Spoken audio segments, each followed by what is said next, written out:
দিব পৰা নাই 3 বছৰ হৈছে আজি এইবাৰ মোক কৈছে মোক চাদৰ মেখেলাযোৰ দিবা পিন্ধিব কাৰণে অসমত থাকি যদি চাদৰ মেখেলাযোৰ দিব নোৱাৰো ইয়াতে দুখৰ কথা কি আছে অসমত থাকি মোৰ ছোৱালীজনী ইয়াতে চাদৰ মেখেলা পিন্ধিব পৰা নাই পইচাৰ কাৰণে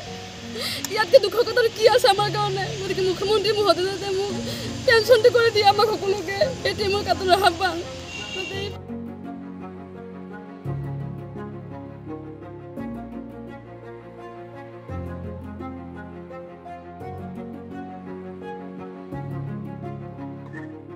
আমি এই সংবাদ মাধ্যমৰ যোগেদি মাননীয় মুখ্যমন্ত্ৰী মহোদয়ক অৱগত কৰিব বিচাৰিছো যে আমাৰ 2001 চনতে কৰ্ম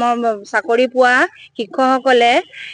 2021 চনৰ 26 ফেব্ৰুৱাৰীত অৰ্ডাৰটো ওলালে এই অৰ্ডাৰৰ যোগেদি আমাৰ যিখিনি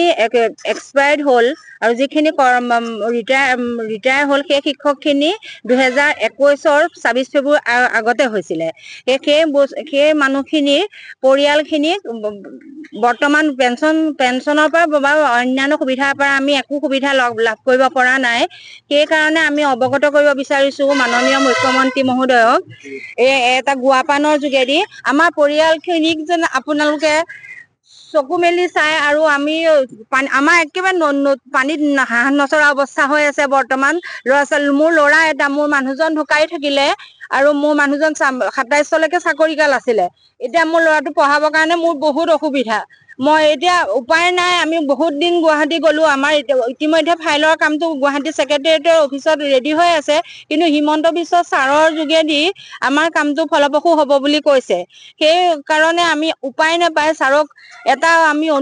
কাটৰ অনুৰোধ জনাব বিচাৰিছো আমাৰ পৰিয়ালখিনি চলাৰ ক্ষেত্ৰত ঘৰখন চলাৰ ক্ষেত্ৰত ছাৰে যেন আমাৰ কাৰণে চকু মেলি চাই পৰিয়াল 10 জনীয়া পৰিয়ালটোৰ কাৰণে যেন চকু মেলি চাই সেইখিনিকে কৈ আমি আমাৰ বক্তব্য সামৰণি মাৰিছো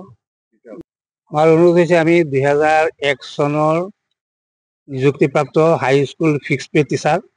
আৰু দীৰ্ঘ 20 বছৰ প্ৰায় 20-21 বছৰ পিছত 2021 চনৰ 26 তাৰিখে কেবিনেটৰ সিদ্ধান্ত মৰ্মে গোটেই যিখিনি চাকৰি কৰ্মৰত শিক্ষক আছিল প্ৰত্যেকৰ চাকৰি নিয়মীকৰণ কৰিল কিন্তু ইয়াৰ আগতে 2021 চনৰ 26 ফেব্ৰুৱাৰীৰ আগতে আমি কিছুমান কেইজনমান শিক্ষক ৰিটায়াৰ্ড কৰিছোঁ আৰু কেইজনমান এক্সপায়াৰ্ড হৈছে তেওঁলোকৰ পৰিয়ালবৰ্গ আছে আমি যেতিয়া আমাৰ কামখিনি নকল আমি কমিশ্যনাৰৰ ওচৰত আমি আবেদন কৰিছোঁ কৰাৰ পিছত তেওঁলোকে কামখিনি আগবঢ়াই নিলে অফিচিয়েলি কামখিনি গোটেই হৈ গ'ল আজি 2-3 বছৰ আমি গুৱাহাটীতে অহা যোৱা কৰি আছোঁ অফিচত খবৰ লৈ আছোঁ কিন্তু আমি জানিব পাৰিছোঁ যে আমি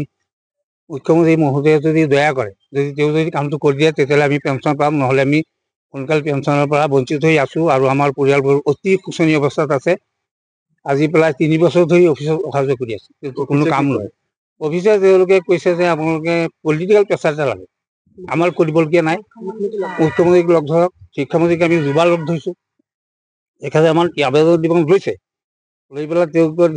কৈছে যে আমি চাম বাৰু মুখ্যমন্ত্ৰীক লগ পাইছে মুখ্যমন্ত্ৰীক আমি লগ পোৱা নাই বহুবাৰ গৈছোঁ আমি লগ নাপাওঁ সুধিলে তেখেতে কয় তেওঁ ওচৰৰ কৰ্মচাৰীসকলে কয় যে এইবোৰ 2 ঘণ্টা আগতে আমি জানিব পাৰোঁ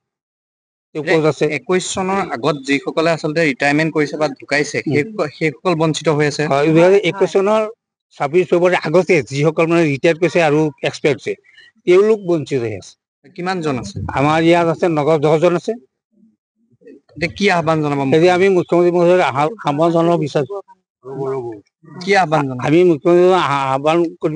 আহ্বান জনাব বিচাৰিছোঁ যে আমাৰ কামখিনি যাতে সোনকালে কৰি দিয়ে আৰু আমাৰ অৱস্থা অতি শোচনীয় যিটো আমাৰ পৰিয়ালবোৰত চলাব পৰা নাই আমাৰ কেইজনমান আছে আমাৰ যুৱ গায়ক মাত্ৰ ফেব্ৰুৱাৰী 26 তাৰিখে অৰ্ডাৰ হৈছে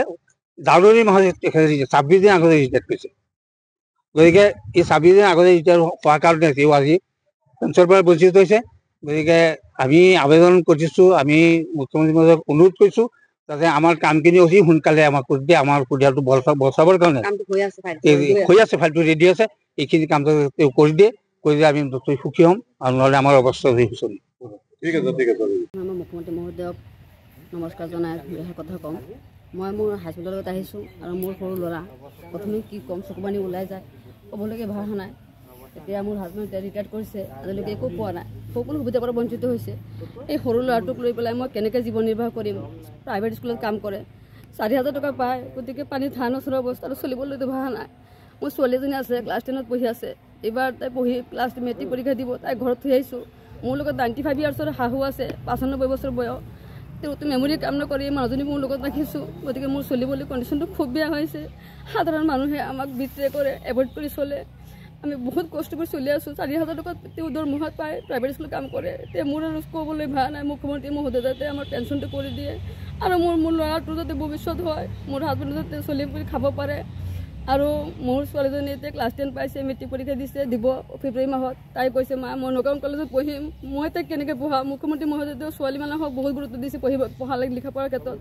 তাই হাফ ইয়াৰলি পৰীক্ষাত 86.6 হৈছে পাৰ্চেণ্টেজ। তাই লিখা পঢ়াত আপোনালোকৰ আশীৰ্বাদত বহুত ভাল। গতিকে মই যাতে ছোৱালীজনী পঢ়াব পাৰোঁ, যাতে তেওঁ বহুত গুৰুত্ব দিছে ছোৱালী ফালৰ পৰা। ছোৱালীবিলাকক যাতে দুখ বেদনা বুজি পায় আৰু পেঞ্চনটো কৰি দিয়ে,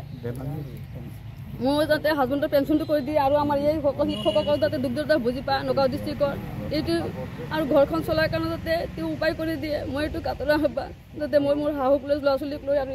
সকলো যাতে উপকৃত হওঁ, পেঞ্চনটো কৰি দিয়ে মুখ্যমন্ত্ৰী মহোদয়ক মই কাতৰা আহ্বান কৰিছোঁ। আজি চাওক, মই আৰু এটা কথা কওঁ আপোনালোকৰ লাইভ জৰিয়তে। মোৰ ছোৱালীজনীয়ে ক্লাছ 8 পাওঁতে কৈছে, মা মোক চাদৰ মেখেলা এযোৰ দিবা, মই পিন্ধিম সৰস্বতী পূজাত। মই আজিলৈকে দিব পৰা নাই, 3 বছৰ হৈছে আজি।